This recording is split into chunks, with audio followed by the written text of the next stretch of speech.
Welcome to the Sense of Soul podcast. We are your hosts, Shanna and Mandy. Grab your coffee, open your mind, heart, and soul. It's time to awaken. Hey friends, if you are looking for ad-free Sense of Soul episodes, you can find them at Sense of Soul Patreon. Become a monthly member at any level. You will also have access to our monthly SOS Sacred Circles, our mini-series, merch, and much more. And it's a great way to help support our podcast so that we can continue to bring you inspiring episodes twice a week with our enlightened guests from all around the world. Check out our Patreon.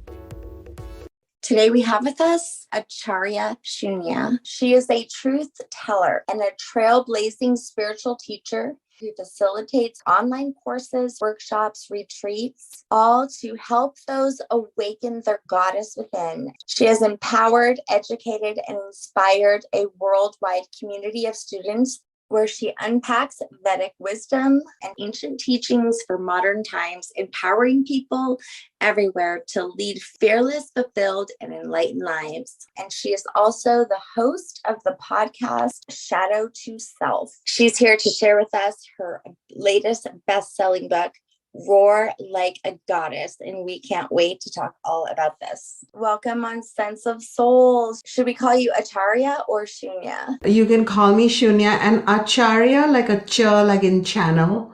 Acharya is my title, but I love being just called by my name Shunya, which means infinity, by the way, in Sanskrit.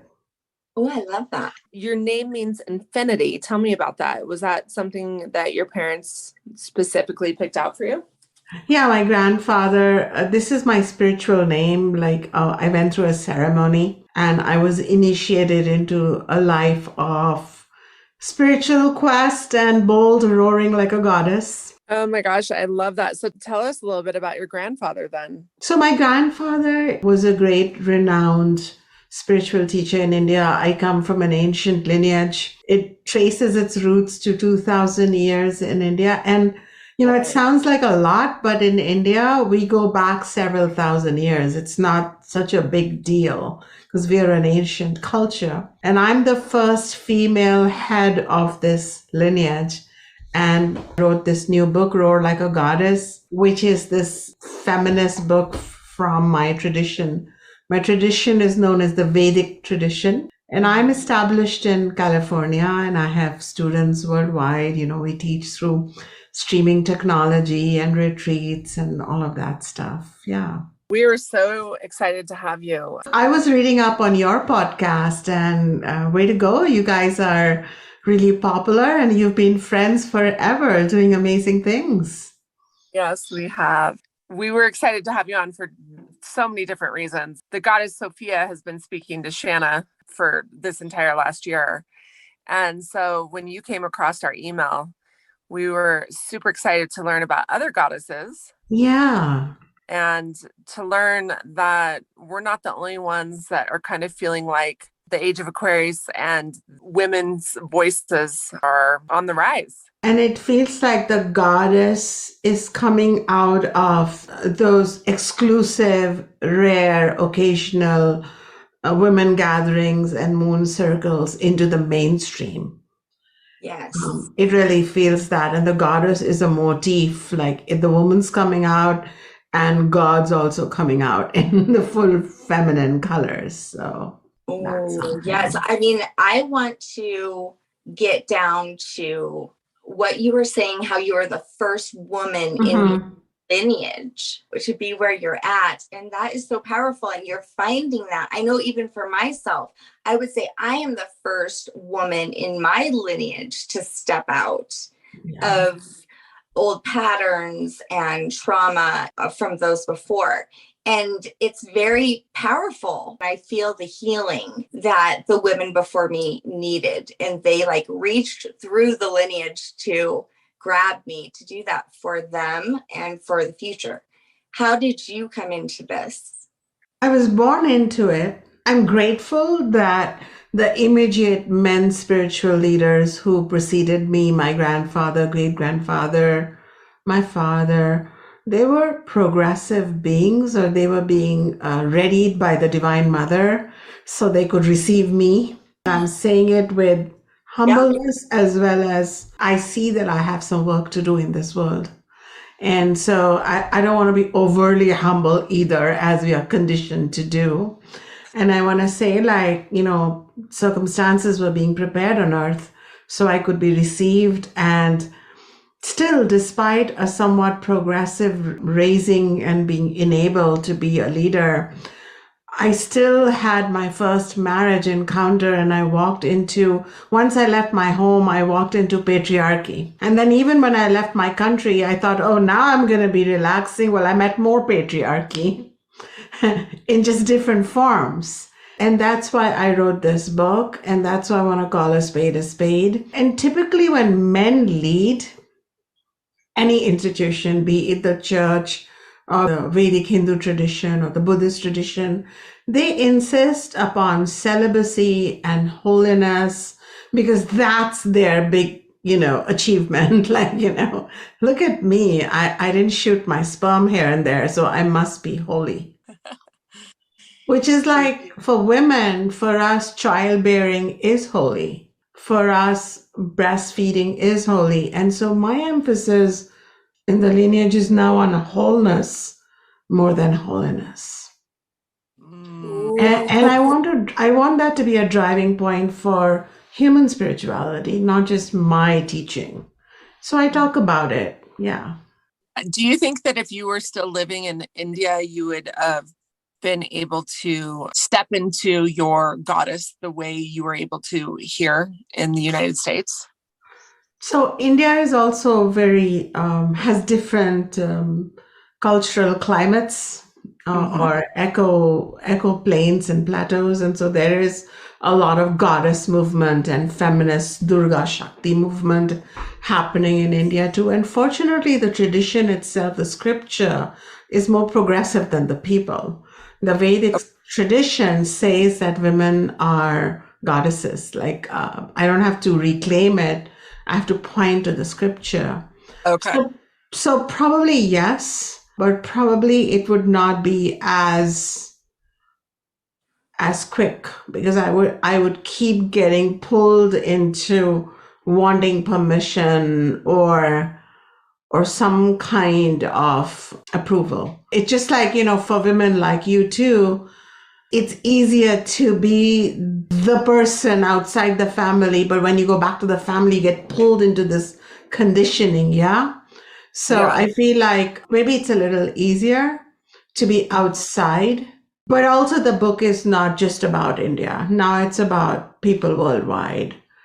Okay. And it's about the different ways diminishing beliefs show up in feudal or modern, contemporary or traditional societies. And we owe ourselves better. So when you say you don't have to claim it, you just had to point to it, what scripture are you talking about? We're talking about the actual Vedas themselves. India is known for its religions, Hinduism, Buddhism, Sikhism, Jainism. But before any of these religions came to be in India, there was this universal, progressive, gender-neutral tradition known as the Vedic tradition, and its teachings are known as the Veda. And the Veda, and I've quoted that in my book, talks about, hey, woman, are you leading the military or not? Or, hey, woman, drive the ship to safety. Or, oh, wise woman, keep moving forward like a river moves forward, breaking all boulders on the way. Show us the way. So these are some quotes from a scripture, 10,000 years old. And what more significance to its progressive nature than the fact that this is the only spiritual holy scripture known to humanity, which is not just being written by male seers, but 27 female seers have also composed it. So it came from a time that clearly on earth, India was buzzing with spirituality and truth and oneness. That's why it gave the world teachings like yoga and non-duality. But then at some point, the society fell asleep and patriarchy took over. And I grew up at a time when I was told women don't read the Vedas. But my grandfather said, what humbug.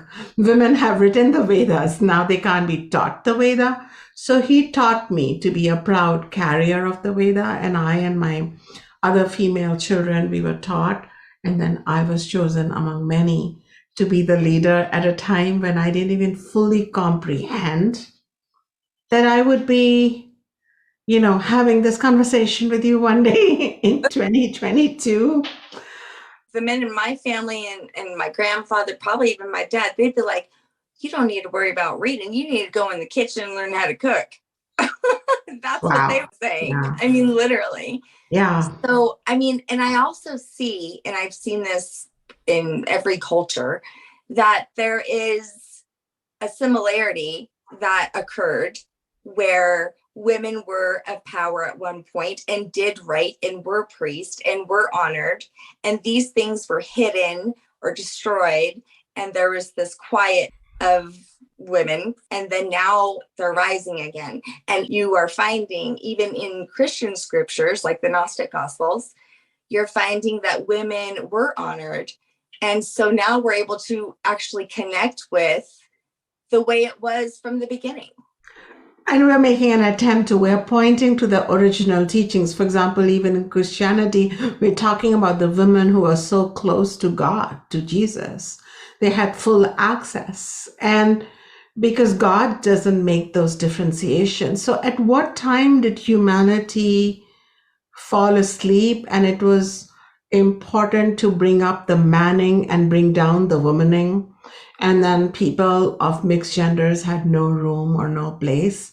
Somehow we need to shake ourselves up from this slumber. And I wrote this book, the cover says for women, because I did want to have a conversation with my sisters and feminine gender identified beings. But then onwards, in every page, I really do refer to all genders, because patriarchy also does a number on men and male psyche and forces them to be different than their true nature, because the divine feminine is in each one of us. And yet we have to lead these artificial, false versions of what it means to be a man, a woman. And I wanted us to all just breathe and come into our true power. And I wanted to have conversations on how we women seem to value love. And yet what we should be really valuing is self-respect, because that's the foundation of self-love. And so I share these mythological stories of these goddesses, Durga, Lakshmi, and Saraswati, who interestingly also seem to face some slighting or some disrespect or some danger. You know how we feel unsafe on this planet. But how do they contend with it? Do they become silent, like we are applauded to be silent? Do they become stoic? Do they suffer? Do they sacrifice beyond need? Do they become generous to the point of being rescuing and codependent? No. They roar with clarity, with power, with courage, with straightforwardness. And then with inner self-respect and self-esteem and self-assurance, and with self-recognition and self-celebration. So I wanted to juxtapose that goddess behavior with what's happening now in our life. Earlier, you said something that really just struck me. How do you stay humble, but at the same time roar? I stay humble because I know that my light is also a gift of the goddess. My ego is in relationship with a greater factor. And this is the spiritual journey that makes me humble. I don't feel like this human ego that becomes so bloated just with science alone, where the man has become the god and we are playing havoc on the environment. I stay humble because I know everything is a gift. But I have pride because I know that I'm flowing those gifts with dharma, with ethics, with intelligence, with wisdom. So there are two kinds of pride that are explained in the Vedic tradition: the false egoic pride and the worthy pride that one can have. And I'm experiencing more and more of that worthy pride. Yay! When I really, truly was able to embrace the divine feminine, and there was a specific moment I had with the moon and the sun both outside. I didn't have to turn my head. And I sat in the middle and I had this moment of clarity that one could not exist without the other. And nothing would be created without one or the other. And as I received that, this white dove came over my head. And I mean, I have goosebumps telling you this. But what happened to me is that I didn't hate men. In fact, I loved them more. And I think people think as soon as they hear like a book like yours, they think, oh, another woman hater. No. In fact, it was the opposite. I saw the balance that was needed, and just that's what I wanted to implant into the world. Oh, absolutely. Absolutely. I think that hating men, I think that phase is over. I think it was a quick response to let's blame someone out there for how we are abandoning ourselves. If we have to hate anything, we have to hate our own ignorance. And when we wake up, we liberate not just ourselves, but men too, from these false silos of expectations and behaviors. There's another kind of distinguishing between people that I have provided from Vedic mythology, and it offers two kinds of people, the light bearers and the darkness bearers. And this is not a typology based on gender, race, color. This is based on, do you have light? As in, these are the people in your life who got your back, who might say something harsh to you, but it's truthful to you. They're going to be there. They won't let you down. And you have those light-bearing thoughts too that give you the courage to get up and be a better version of yourself. And then there are darkness-bearing people who are stabbing you in the back, who are pretending to be your friends but pulling you down. And they can be of any gender. And we have, as goddesses, modern-day goddesses or goddess-bearing children of the goddess, we have to learn to discern between who got light and who is still wrestling with their own darkness. And that way, we don't have to choose between genders, but we can be wise in who we befriend, who we keep close to us. So there is some deep wisdom, 10,000-year-old wisdom in the book that ultimately leads to self-compassion and understanding, to be a bit smart around that compassion and not be sucked dry just because you're a compassionate person, so others are taking advantage of you. You're so good with words. Wow. When you came across our email, I have to be honest, I had never heard of the Vedas. Is this something that has been hidden? Is this something that is more common in your culture? Like, where has it been? So thank you for that honesty. It allows me to talk about the Veda. You've heard about yoga, right? And the yoga is coming from the Veda. Yes. So the Veda is the fountainhead. So people learned about yoga, but forgot to acknowledge or minimally acknowledge the tradition from which it comes from. Similarly, you may have heard about Ayurveda, the system of health.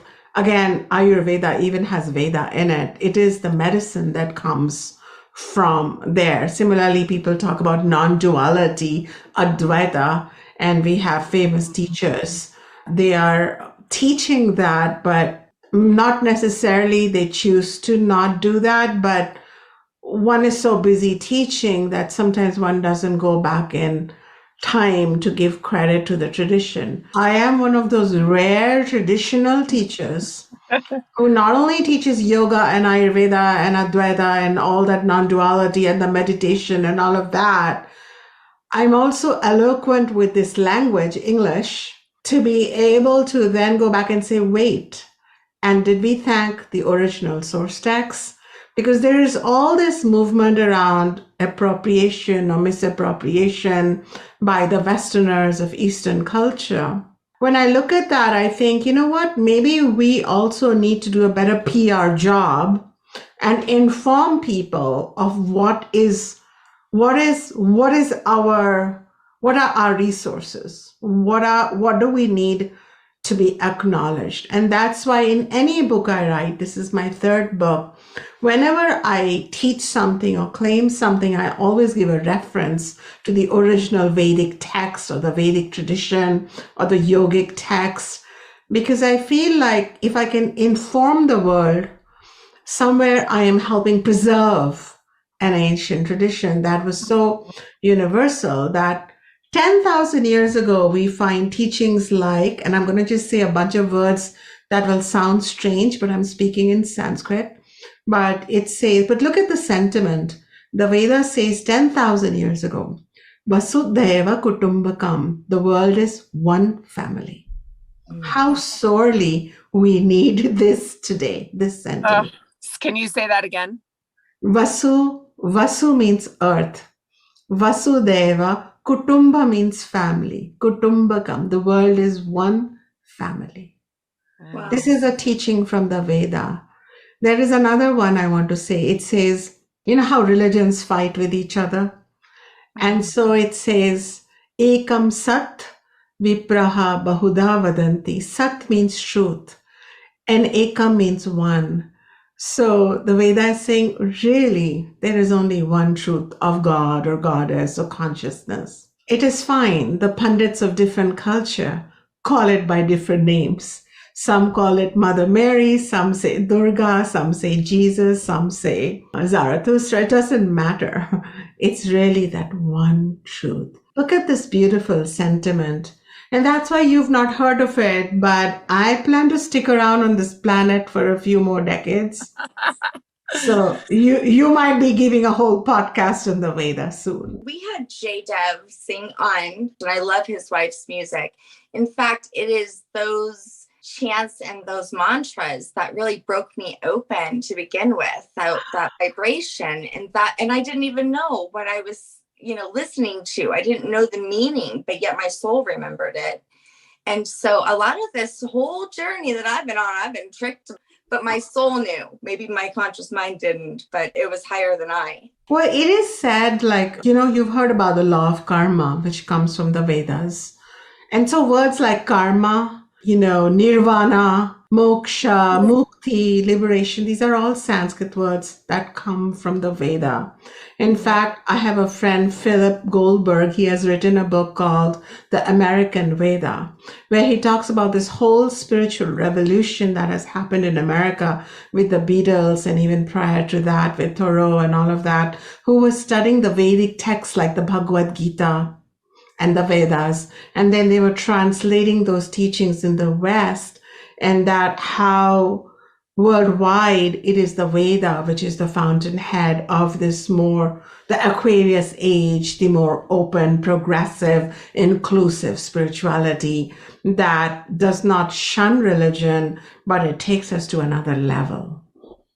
Wow. Yes. And that's the thing. So you're honoring the root, which I love. I feel even with like something like Reiki, why is it powerful? Because there's so many things behind it. And I think that if you can connect with the root of things, then it's so much more powerful. Yes. And I had an opportunity to just take the tools and become popular because of the tools only, which is one way, and help people. The other was I wanted the tools to be connected to the roots, as you said. And I have still achieved what I wanted to achieve. And people like you are thanking me from all over the world to say, well, thank you for taking us to the root, because then people can explore on their own too. Some of these texts and traditions that I talk about in my books. Can you talk about a couple of the Vedic goddesses? Well, there are many goddesses. Sometimes people think that in India, what is there polytheism, like too many gods and goddesses? But actually, there was this one truth of pure consciousness, and it was hard to leave out what does not have God in it. So you have animal gods and goddesses, plant gods and goddesses, humanoid gods and goddesses. So we have these feminine goddesses, Durga, Lakshmi, and Saraswati, and I talk about them. The first part is dedicated to Goddess Durga and her archetype and its relevance for us modern people. And Goddess Durga represents sheer power. I love it that power itself is seen as feminine in the Vedic tradition. And that comes with understanding of true power. If it's feminine, would then be collaborative, would be nurturing. and would not be usurping another's power for sure, but it's electric. I have a chapter called Raging is a Goddess Thing to Do. And she's often shown going into a rage to correct the wrongs that are done at a cosmic level. And then through her, I talk about three kinds of anger. One is the unconscious anger, just comes from foolish entitlement, like it's too hot and we're angry with the sun, and that just makes us bitter. So we want to eschew that. But then I do talk about conscious anger, which Durga embodies because anger is a divine emotion. And it tells us of our boundary violation, physical, emotional, sexual, social, spiritual. It tells us that something needs our urgent attention, like we may get angry with ourselves for not exercising, or we may get angry with a neighbor who just walks in without announcing. Either way, we need some correctional behavior here. But women and people of non-binary genders have and people of color, sections of society have been told your anger is dangerous. If you're angry, you're a hag, nag, witch, bitch, in the wrong sense, of which can be a compliment, but no, it's in the wrong sense. Women have been punished, penalized, burned at the stake for being angry. And I wanted women to get in touch with their anger, because without anger, we are neither safe from, others, and nor are we safe from our own false addictions, habits, and behaviors. But what have we done? We've severed that artery that connects us to our rage. So I wanted us to once again embody our conscious rage. And ever since I did that, I tell you, I became a force to reckon with. Because for many years, for like maybe a decade or so, of when my first marriage fell apart, I tried to, bypass my anger and convert it into something peaceful and beautiful. But it was false. Anger was more beautiful, and it was the path to true peace, nothing else. And I had to feel it, experience it, express it, and make changes because I was guided by it. And that's what led me to who I am. And thirdly, Durga shows superconscious anger, which is where it's not personal, but you feel angry for something, like for the collective. And I feel like my book, Roar Like a Goddess, has arisen from that, because I lead a pretty privileged and happy life right now. But it's not from an immediate issue that I'm writing this book, but it's like, hey, enough already. Everybody deserves space on their mother planet to be safe and happy and trusted and respected. I mean, that made me want to roar. My entire life, I somehow had this narrative that anger made me a horrible person because I struggled with anger as a child. One of my therapists explained to me that anger is a divine emotion, and it was just about how I used the anger. And so I so appreciate that this was in such a ancient, beautiful text and goddess to explain that, because I have never heard that before. And I truly had self-hate because of my anger. Was there a time where they used that anger against this goddess? See, this is the beauty, that the goddess was never punished for being the goddess. That's why there is still a tradition intact.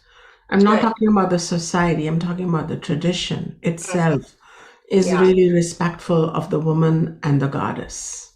Yeah, I like that. Do you know we even have a god that is half male and half female in India? Yeah. I wanted to tell you, I did have an experience at the beginning of my Sophia journey. I had all of these goddesses coming towards me that I'd never heard of. I went on this long thing with Goddess Bridget, but prior to her, I had a goddess Tara come in. And I was like, Tara, what is this? And I had no idea who she was. So I looked her up, and she also, which was very interesting, was known as the goddess of wisdom.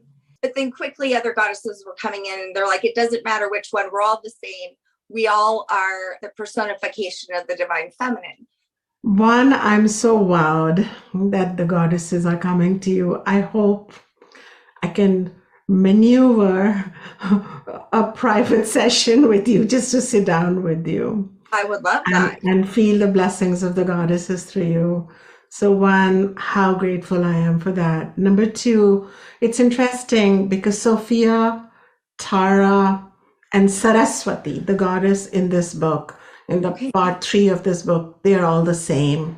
They represent wisdom, the birth of intuition, the great feminine knowing, and the ability to know so much, your true whole essence, that you can heal from trauma, that you can heal from woundedness and brokenness. And so Saraswati is a goddess among the 3 goddesses that are the chief goddesses in my book, who is described as sitting on a white lotus, and she's wearing white, and she is playing a veena or a lute, and she's lost in it, because that white here represents like withdrawal from the world, whereas Durga is in the world. She wears red a lot. She's in it and she's dealing with it, and she has passion.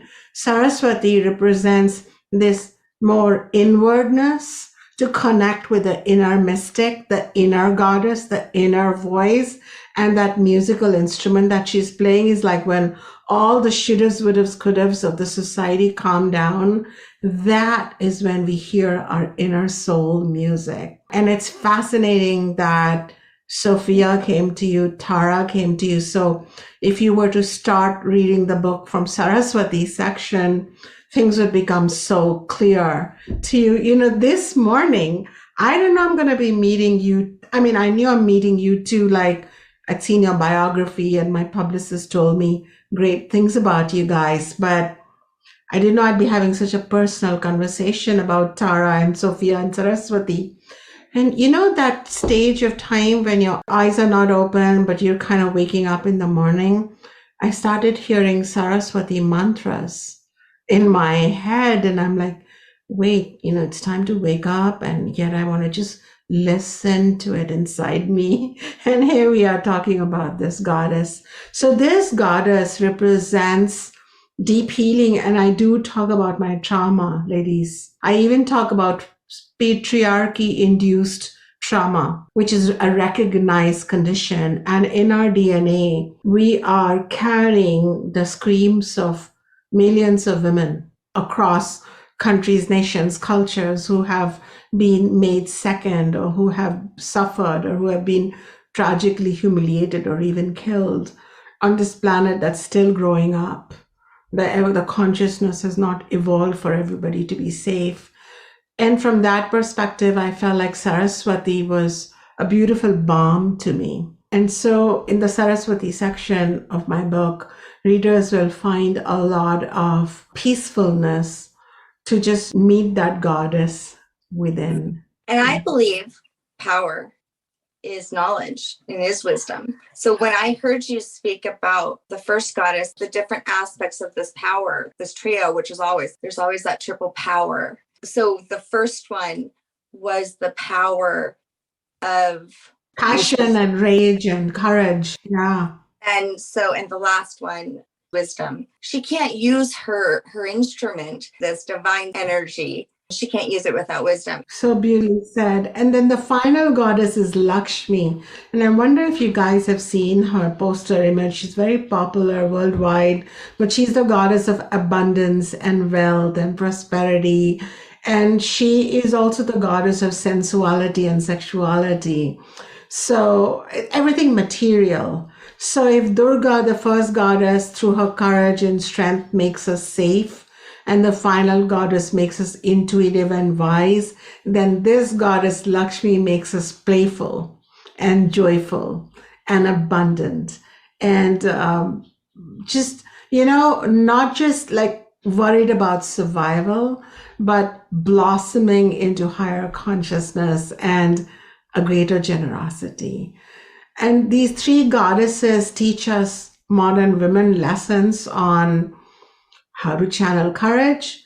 Lakshmi teaches us how to be unapologetically abundant and be okay with wealth, with materialism, with beauty, with sexuality, because we've been taught to kind of prove a point around being skittish around it. And finally, the Saraswati goddess takes us into our innermost journey. And this is what roaring is about. One roars with courage, the other roars with pleasure, and the Tara Saraswati Sophia goddess roars with peace because it comes from knowledge, as you said. Wow. Triple goddess right there. These goddesses, do they have consorts? They do. They have beautiful, harmonious relationships with their divine masculine consorts. And Durga is paired with Shiva, a yogi god. Lakshmi is paired with Vishnu, the god who is maintaining harmony in the universe. And Saraswati is paired with Brahma, the creator god. But I don't go on and on about their consorts though, because I wanted to focus on the goddesses. But yeah, they're in the background there. Last night, all night, I dreamt about just the simple word nirvana, but it was broken into nir and then vana. And it was almost like the yin and the yang, like the man is the nir, the woman is the vana. I don't know, but this was my dream last night. This is so amazing because in Sanskrit, these are two words, nir and vana. You women, I don't know what's happening with you guys, but you're channeling. So. You guys want to hear what I dreamt of last night? Oh, yes, please. It was the craziest dream I think I've ever had. I've had a lot of crazy dreams. I'm a dreamer. So last night in my dream, this circle appears and inside of it looks like this grid. Okay. And the grid is forming into this like sacred geometry and there's colors. And then I felt that I should go ahead and jump into it. And I kind of did. And something woke me up around that time. I don't think it actually went anywhere. That's very interesting because I too woke up this morning from my dream. And for some reason, when I was just sitting with you and your name, knowing you were coming on as a guest, I was seeing a grid as well. Oh. I don't know. I think this conversation is also lending strength to the fact that there is more to what is visible and then the invisible realm to which mythology is connected, of all cultures, connected to that eternal invisible realm that's happening all the time in the present too. And you just need that symbolic language and understanding to grasp wisdom from it. And I think what's happening with you guys, what happened with me in the morning, and it happens all the time, these things, it's just, I think it's beautiful. I have a saying that's kind of slangy and fun, which I say to my students who study from me divine feminine truths and roaring workshops. And I say, Gigi, you goddess got you. She got your back. It may be like you can't interpret what's happening, but something is happening. That's for the better. Yeah, it hasn't stopped for me. I think that's one thing about women, right? So these goddesses are persistent as shit. Let me tell you, they are persistently like, hear me roar. So that's why when I read the cover of your book and just the title, I was like, oh yeah, that's definitely the energy I get from the goddesses. Oh, you hear them and feel them. Until you become a true teller like them. Yeah.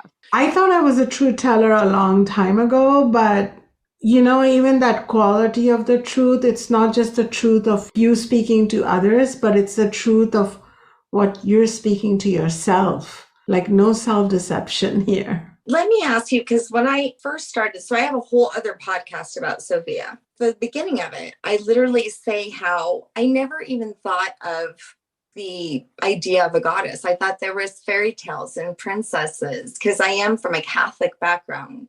And how silly is that to think that we wouldn't have both a mother god and a father god?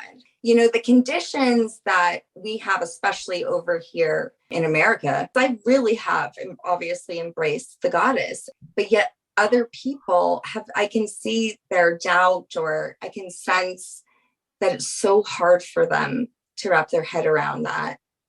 What would you say to someone who was kind of like when I was, over a year ago, just a newbie to receiving this energy of a goddess? Well, bodies are containers of a greater spirit consciousness. We all know that. There is an earthworm body, a bacteria body, a rabbit body, a deer body, a human body, and then there is a god goddess body. To think that evolution ends with us is ignorance again. And there are angelic beings, and there are higher than angelic beings, gods and goddesses, and God. And when I describe God, I'm talking about, I want to break up the word God into the great omniscient dimension, the great universe, the great intelligence. And so to have a body called Durga or Lakshmi or Saraswati or Sophia to contain powers that we can't even imagine. Because if you look at, if you have a cat or dog, you're like God to them because you have powers they don't. And Sophia has powers, but collectively all of us don't. And to deny her is our, human mind is the only mind that has a choice to deny something or to accept something. But you can keep doing your part as I will keep doing my part to share the wisdom, because then people come into the knowing gradually. There has been a great forgetting. There used to be a remembering and a connection. Pre-religion days, we were all living in more matrilineal and also more naturalistic societies. And then we decided to fight our gods, but really that great gods are all connected. So if you ask me, that Sophia is in existence, Durga is there, and I have seen it personally where our human body and mind live in the material three-space dimension, but then as we contemplate more and more on that other dimensions, gradually our sleeping faculties open up. What you're experiencing for 1 year now, you didn't experience until 10 years ago. We had told you that you will go through this. You would have said, what nonsense is that? And here it is. This is your reality. Similarly, for me, last year, I was working on an academic book on Vedic psychology. It was almost complete, and that's not a time you start writing a Vedic feminist book on goddesses. But I felt like this calling, which was beyond me. My hands froze. I couldn't do anything but start a new page on my laptop, and I finished this book in 4 months. And my publishers, it sounds true, loved it. And so much is happening because of this book. There is even a consideration of releasing a children's grade version comic book on the goddesses, the superwomen. So, yeah. And, I felt like this calling, like I became an instrument for a greater body that is invisible, but she's there. Let me also say how I never searched for Sophia. She searched for me. The first time I heard of her name, I didn't hear it right. In fact, it was a guest who teaches the Priestess Sophia, but I was hearing the Priestess of Fear. And so I kept on looking for the Priestess of Fear. I'm like, I don't know what kind of book she's talking about, but she has an accent from English. And I love you, Bridget Sinclair. And I was like, well, who the hell is the Priestess of Fear?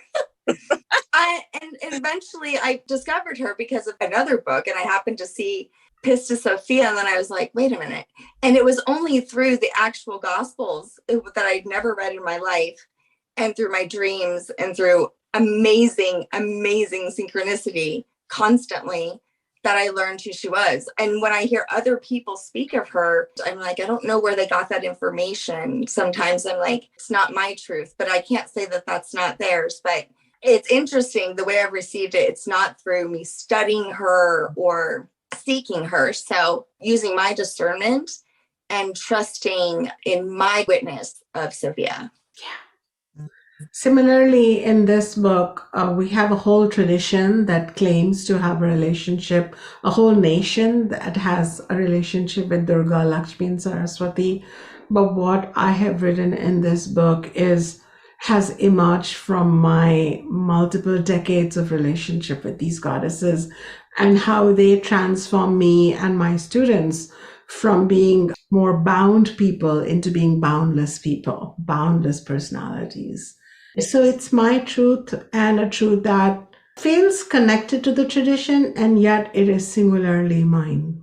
So tell me a little bit about the podcast, Shadow to Self. The Shadow to Self podcast emerged, I think it was in 2020, and I'm happy that it's in the top 2.5% percentile right now amongst all the many hundreds of thousands of podcasts. It's well received because I think my podcast touches the journey that a lot of us are doing, and we do encounter the shadow. And sadly, sometimes we even settle for the shadow.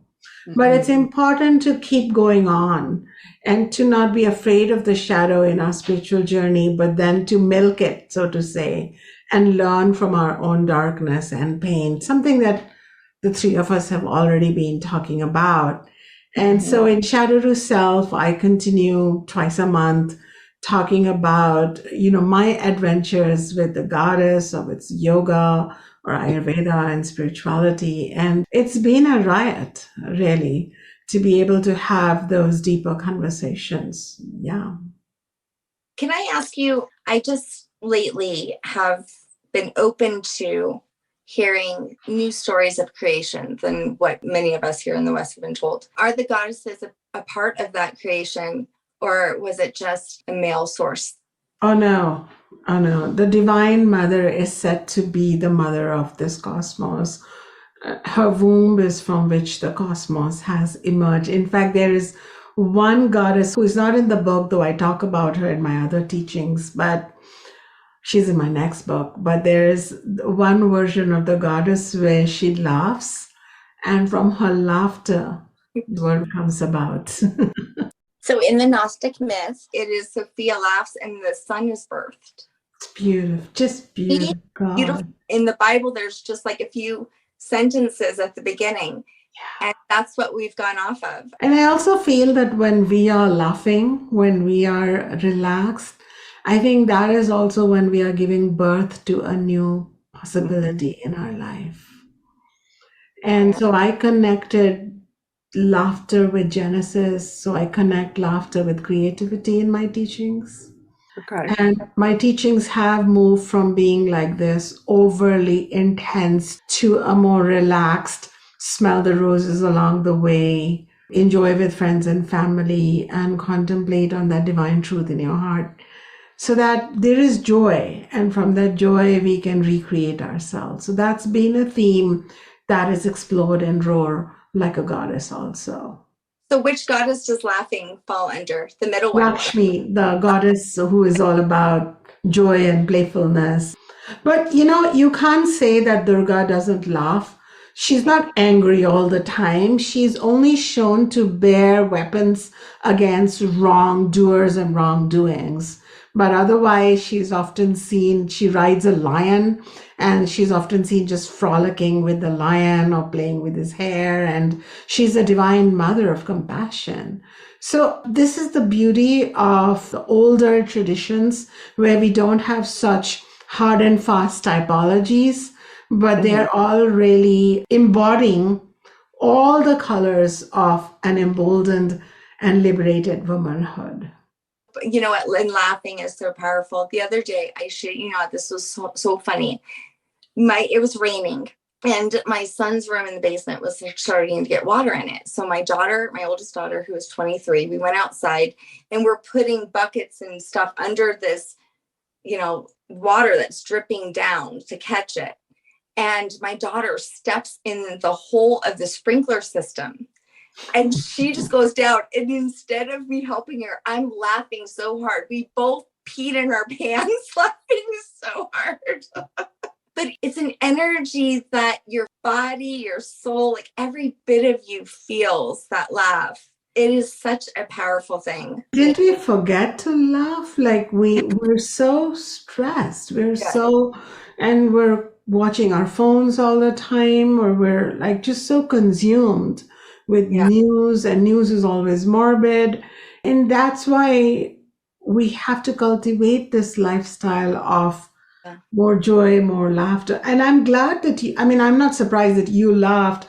A lot of people would be like, come on, you'd be telling your daughter, watch where you're stepping, because we have this tendency to be so safe all the time that we forget to laugh. It feels releasing. And there was a book that someone had wrote about how he watched a funny movie like every single day and he cured himself from cancer.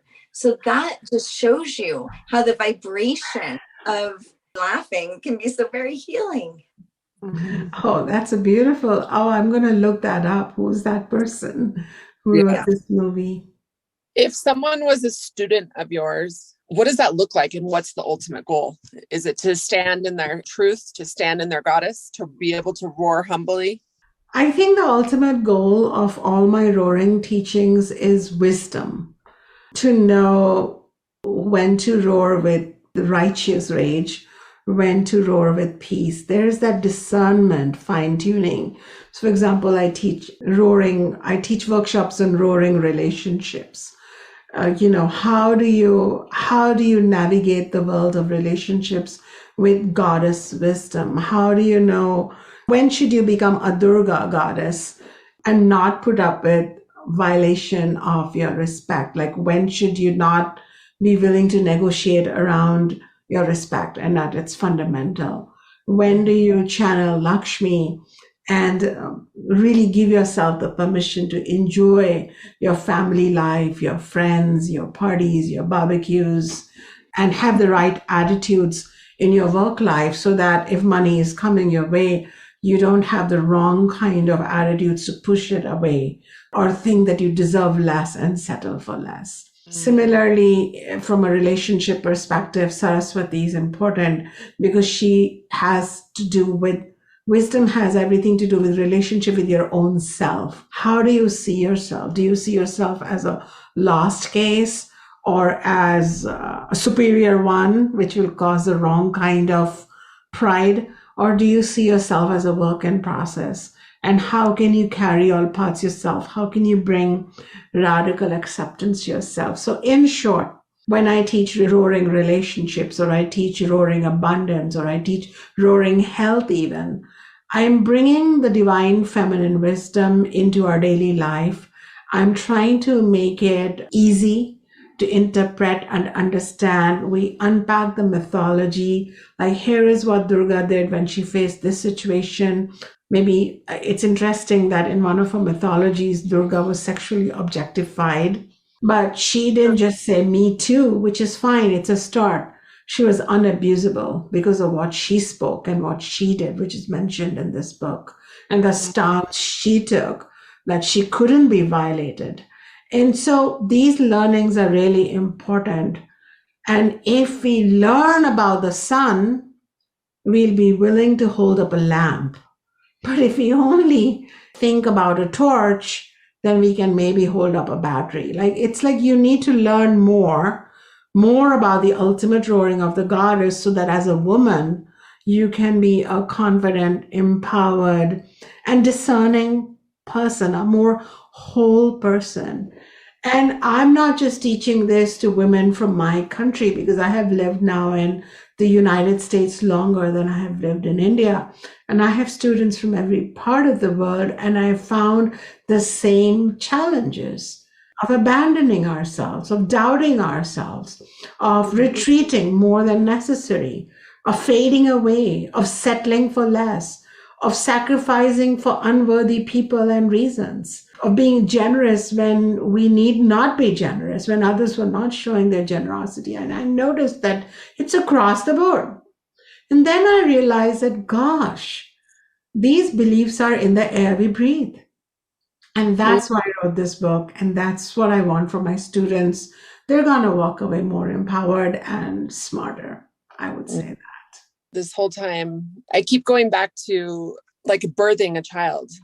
I wish I was more mindful and more relaxed in that creation. Another condition, women go into giving birth like, oh, we're going to be in pain. It's going to be miserable. I don't know why it's coming to my mind right now. I sometimes so wish that I could go back and rebirth my children in that state of presence. I think me too, because despite all my knowingness, I was not mature enough to bring that then. But I've used my roaring wisdom to turn around the relationship with my child who in teenage had pulled away, as they do.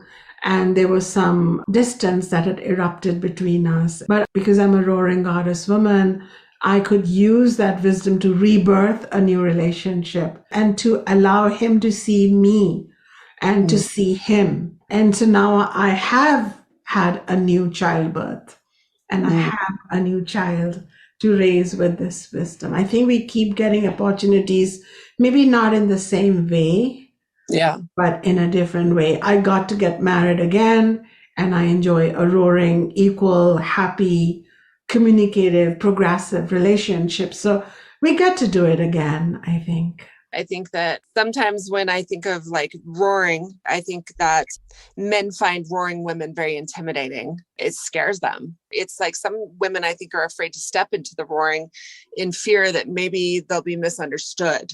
Yeah, and there is a tendency to keep the lid on something uncomfortable because our power makes the people who are conventionally holding the power, they're intimidated. It's not that they're just intimidated by that woman that you are. There's a whole system that gets rocked when one woman roars. And there will always be those women who choose to suppress their roar or hide their roar. And that's why, if I may read just a paragraph from my book, I just begin the book with exactly this same point. So may I? Because that would be a great response. And it goes like this. This is the preface. The authority and dominance associated with the act of roaring are not typically associated with the human female on our patriarchy-ruled planet today. Vocal expressions generally attributed to womankind generally fall into several categories. First, there are the submissive and melodious, sing-song, wispy, out-of-breath, cute as hell, daddy's little princess voices. Next are the always questioning, never decisive voices, placating and overly persuasive, begging and imploring. Can you help me? I'm a damsel in distress. Then there are the nagging and whiny voices. And how dare women enter male territory, because then we are called the shrill, strident, bossy, and bitchy voices. And last but not least, there are the come hither, foxy, sexy, siren voices. Of course, these voices are not the real fundamental representation of womankind. They have emerged from the internalization of a cluster of self-lessening beliefs collectively known as patriarchy.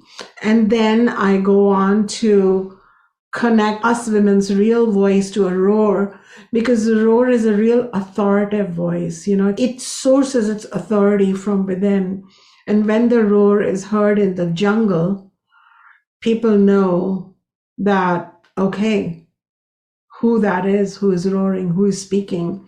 Similarly, in the human jungle, when we will roar with pleasure or peace, or when we ask for a raise or tell our mom-in-law, no, that's not okay to give our child extra candy, or ask for more sex, or ask for more space, we'll be listened to and respected without needing to yell or scream or act out, or, I'm going to just say it, open our legs to get what we want.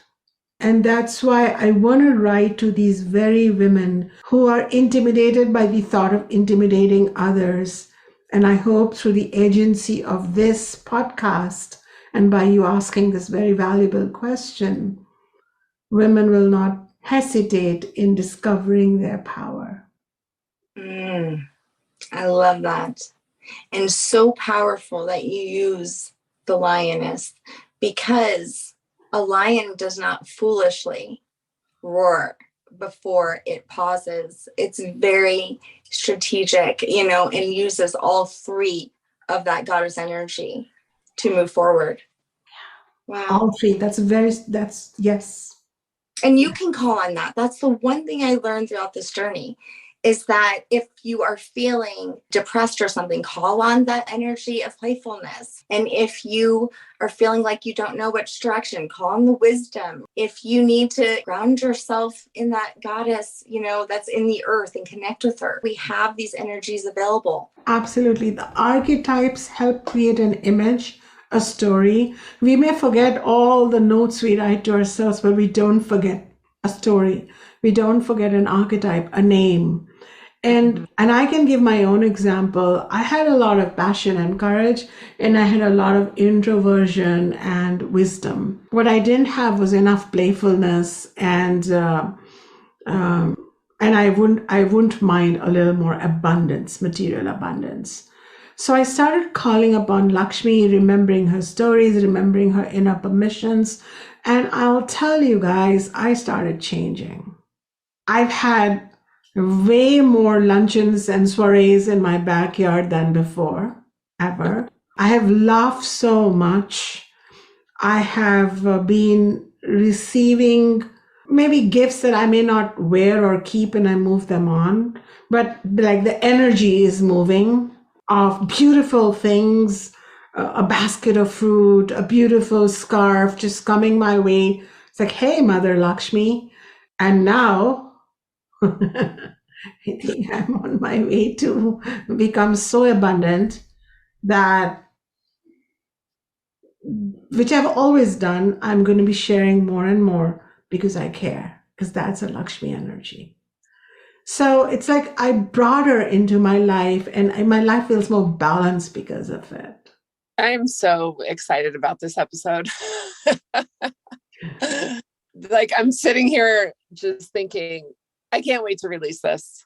Because women need to come together. This sisterhood, this conversation between three goddesses right here. And your raw honesty and not afraid to say things like, and open your legs. I mean, unfortunately, that is the conditions that we women have grown up with. It's the conversations that need to be had so that we can raise a generation of roaring goddesses.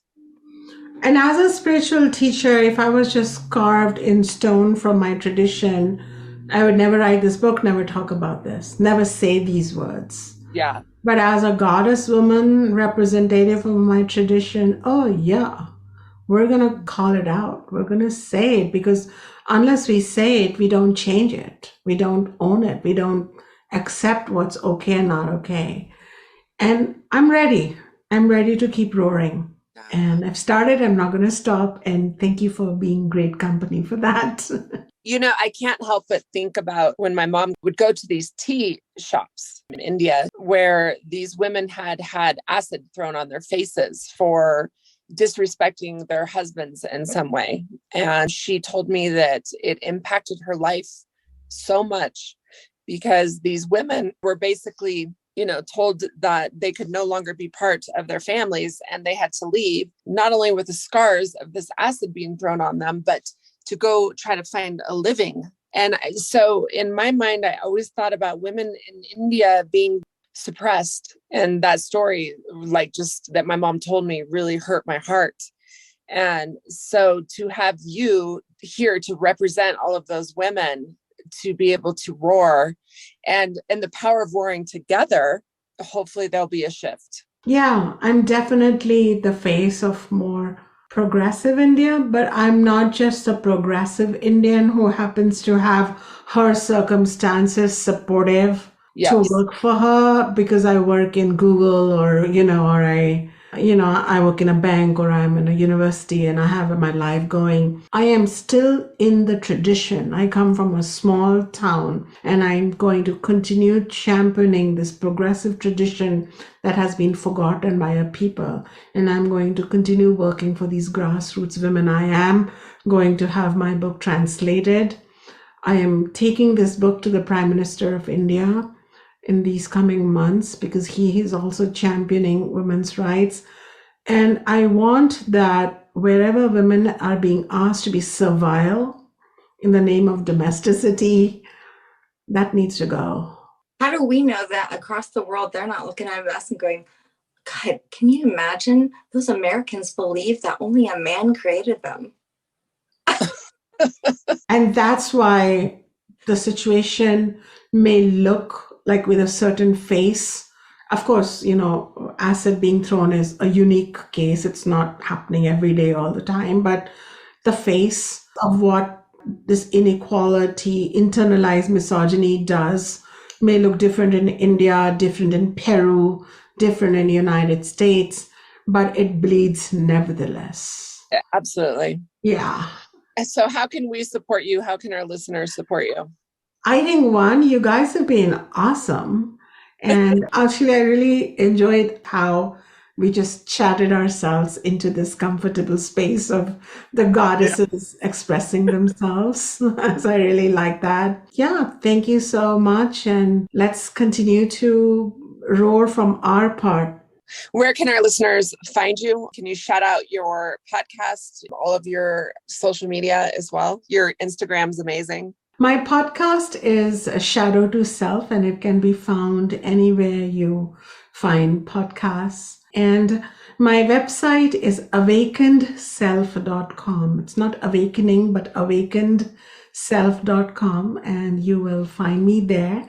And I have social media handles by my name, which I'm sure our beautiful goddess hosts will post my name. So if you look up on Facebook or Instagram, you guys will find me. I already ordered your book, and I'm super excited to learn more about these goddesses and connect with them. Thank you so much. And now it's time for Break That Shit Down. Just breathe in the goddess and breathe out the shit. Because everything else that is not goddess is shit. That's all. Oh my God. I freaking love you. That was the best. I think that might be my favorite BTSD ever.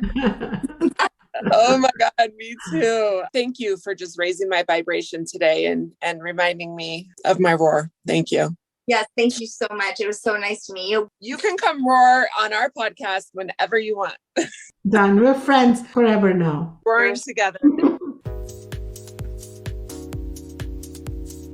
Thanks for being with us today. We hope you will come back next week. If you like what you hear, don't forget to rate, like, and subscribe. Thank you. We rise to lift you up. Thanks for listening.